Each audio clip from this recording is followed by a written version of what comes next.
रहमानिर्रहीम। Dear students, हम छुट्टियों के बाद दोबारा एक दूसरे से ऑनलाइन पढ़ने के लिए इकट्ठे हुए हैं। तो माय डियर, लास्ट टाइम तक अगर आपको याद हो, हमने ये साबित किया था कि प्रेशर और वॉल्यूम की power gamma that is equal to constant, ये कांस्टेंट रहते हैं।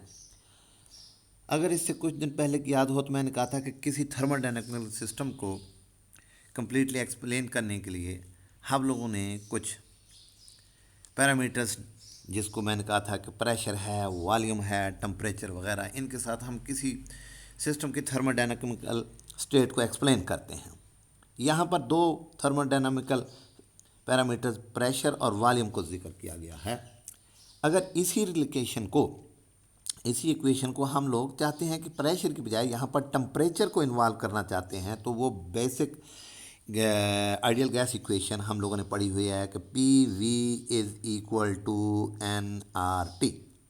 यहाँ से हम प्रेशर की वैल्यू मालूम करते हैं, P is equal to N R T. अब ये पी की वैल्यू इसमें हम सब्स्टिट्यूट कर देते हैं इस इक्वेशन में यहाँ पर, तो हमारे पास क्या आ जाएगा, N R T over V is in multiplied by V raise to the power gamma is equal to a constant. इसको जब सिंप्लीफाई करते हैं तो ये v है, इसने इस v की पावर गैमा को 1 रिड्यूस कर दिया, तो हमारे पास इक्वेशन आ गई t N R T V की power gamma -1 is equal to a constant. अगर सोचिए n जो है नंबर ऑफ मोल्स हैं, ये भी एक कांस्टेंट है किसी गैस के लिए। r जो है ये भी यूनिवर्सल गैस कांस्टेंट है। अगर इन कांस्टेंट्स को हम लोग एक तरफ कंसिडर कर लेते हैं तो इसका मतलब फिर हमारे पास क्या बचेगा, t v raise to the power gamma -1 is equal to a constant.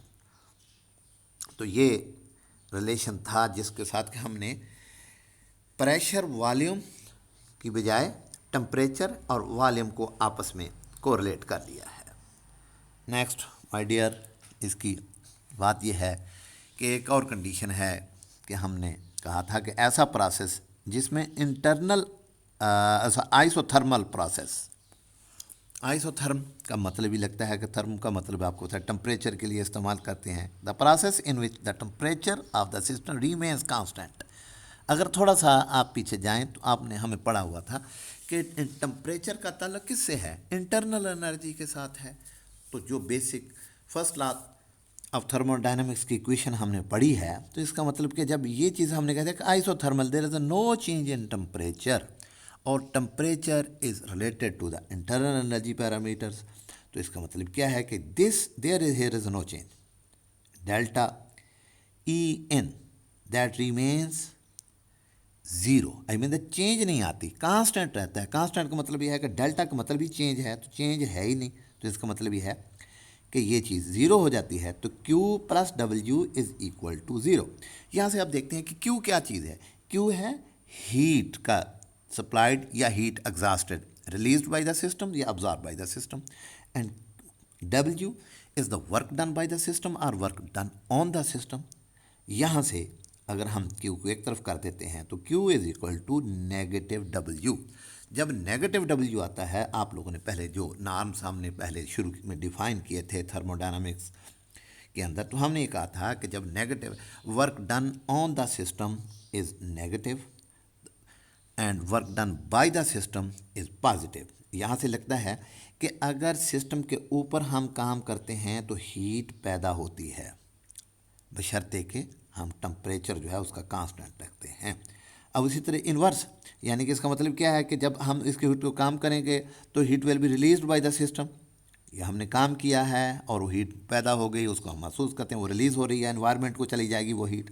तो इसका मतलब क्या है, work done on the system will cause A release of heat toward the environment. अगर हम यहाँ पर इसको पॉजिटिव कर दें तो ये नेगेटिव हो जाएगा। इसका मतलब कि work done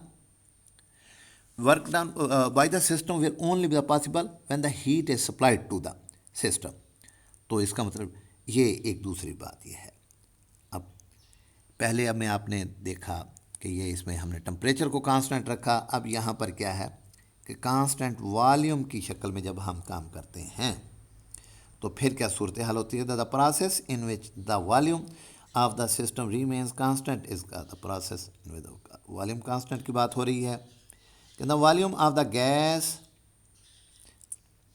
remain constant, the work done is zero. आपको पता है कि वर्क हमने क्या कहा था कि P V is equal to the work done, pressure और वॉल्यूम का जो मल्टीप्लिकेशन है, तो वो हमने कहा जब पी डेल्टा वी तो कांस्टेंट कर दिया तो ज़ीरो हो गया, तो इसका मतलब क्या है कि delta W is equal to zero, दूसरे लफ्ज़ों में W is equal to zero. तो इस इक्वेशन में यहाँ पर फिर ज़ीरो आ जाएगा, वही बेसिक गैस इक्वेशन जो फर्स्ट लॉ ऑफ थर्मोडायनामिक्स है उसमें हमने क्या हो गया कि डेल्टा ई इन इंटरनल एनर्जी चेंज जो है दैट इज़ इक्वल टू, जब हमने कहा है कि Q supplied and work zero हो जाएगा क्योंकि volume of the system remains constant. तो इसका मतलब क्या हो गया कि Q is equal to delta E, change in internal energy will only depend upon the heat supplied और the heat exhausted by the system. ये तो आइडिया 3-4 कंडीशंस थी जिसको डिफरेंट पैरामीटर्स में हमने फर्स्ट लॉ को कंसिडर किया। अब इसके बाद एक नया टॉपिक है, वो क्या है, साइक्लिक प्रोसेस। साइकिल का मतलब यही होता है कि जब हम साइक्लिक प्रोसेस का मतलब करते हैं तो इसका मतलब क्या है कि ऐसा एक सिस्टम है जो बार बार इनिशियल स्टेजेस पर आ जाता है। जब कोई चीज़ पूरा साइकिल कंप्लीट करके पहुंचती है तो इसका मतलब वही होता है कि जहाँ से वो चली थी वहाँ पर पहुँच गई। अब थर्मोडायनामिक्स के लिहाज से अगर हम बात करते हैं तो हम कहते हैं कि ऐसा एक सिस्टम है कि एक नंबर ऑफ़ सीरीज़ जो प्रोसेस हो जाते हैं, इनके बाद फिर वो पहले वाले पैरामीटर्स की वैल्यू को यानी कि प्रेशर, वॉल्यूम एंड टेम्परेचर को अटेन कर जाता है। तो इसी चीज़ को हम कह देते हैं साइक्लिक प्रोसेस। वो कहते हैं कि it is a series of process after which the system remain at the same, मतलब यह है कि वही उसमें जितने उसके पैरामीटर्स हैं उसमें बार बार वही इनिशियल पोजीशन जो है वो सिस्टम अटेन कर जाता है। तो अगर इसकी बात करते हैं तो साइक्लिक प्रोसेस का मतलब यह है, सपोज करें कि हमने किसी सिस्टम के अंदर जो चेंजेस आ रही हैं, जो सब कुछ हो रहा है, उसको फिर पहले की तरह हमने दो एक्सेस, एक वॉल्यूम और एक प्रेशर, इसमें हम इसको एक्सप्लेन रिप्रेजेंट करते हैं। फर्स्ट करें, हम कहते हैं कि एक जो सिस्टम है वो ए से चलता है और फिर ए से बी तक जाता है, बी से सी तक जाता है, सी से फिर वो ए तक ही आ जाता है। अब जब ए तक पहुंचा दोबारा उसने वही वॉल्यूम, वही प्रेशर, वही जो पैरामीटर्स की वैल्यू थी वो अटेन कर ली है। तो इसका मतलब ये है कि यहाँ पर हम कहते हैं कि जब वो पहली कंडीशन में एक साइकिल पूरा कर लेगा तो दूसरे लफ्ज़ों में क्या मतलब है कि मैंने पहले बताया कि उसकी पैरामीटर्स जो हैं वो वही हो जाते हैं जो कि पहले थे, वो उनकी वैल्यूज़ वही मिल जाती है। तो इसका मतलब यह है कि इंटरनल एनर्जी जो होगी वो उसमें ज़ीरो चेंज आएगी, क्योंकि जब चेंज तो तभी आएगी जब किसी पैरामीटर में चेंज आएगी, या तो प्रेशर में चेंज आए या वॉल्यूम में चेंज आए। ये चीज़ें तो नहीं चेंज तो नहीं हो रही। जब से चल ए जो था वही ए से बी तक गया, बी से फिर सी तक दोबारा आया, सेम है। तो माय डियर, तो इस तरह हम उसको देखते हैं कि वो पहली कंडीशंस जो है वो अटेन कर जाता है। तो इसका मतलब क्या हुआ कि delta E internal energy that is equal to zero, दूसरे लफ्ज़ों में Q plus W is equal to zero. ऐसे प्रोसेस को वो कहते हैं कि अगर हम इसको एक्सप्लेन करना चाहते हैं तो देखिए, जब बॉडी नहीं, सिस्टम जो है वो ए से बी तक जाता है, आपने देखा इसकी जो चेंज है पैरेलल टू वाई एक्सेस है। जब कोई line parallel to Y axis होती है तो इसका मतलब क्या होता है कि there is no change in X axis, यानी कि वॉल्यूम में चेंज नहीं आई। ये वॉल्यूम का एक्सरसाइज, नीचे वॉल्यूम का एक्सरसाइज में तब्दील नहीं आई। दूसरी, बी से सी तक जब वो जाता है तो आप देखें ये मोशन है, ये जो चेंज है वो parallel to Y X axis है। तो इसका मतलब यह है कि there is no change in Y axis. यहाँ पर इसमें वॉल्यूम में चेंज नहीं है, यहाँ से ले यहाँ तक प्रेशर में चेंज नहीं है। फिर वो तीसरा स्टेप क्या बनता है कि जब वो सी से ए तक दोबारा यूं एक आता है।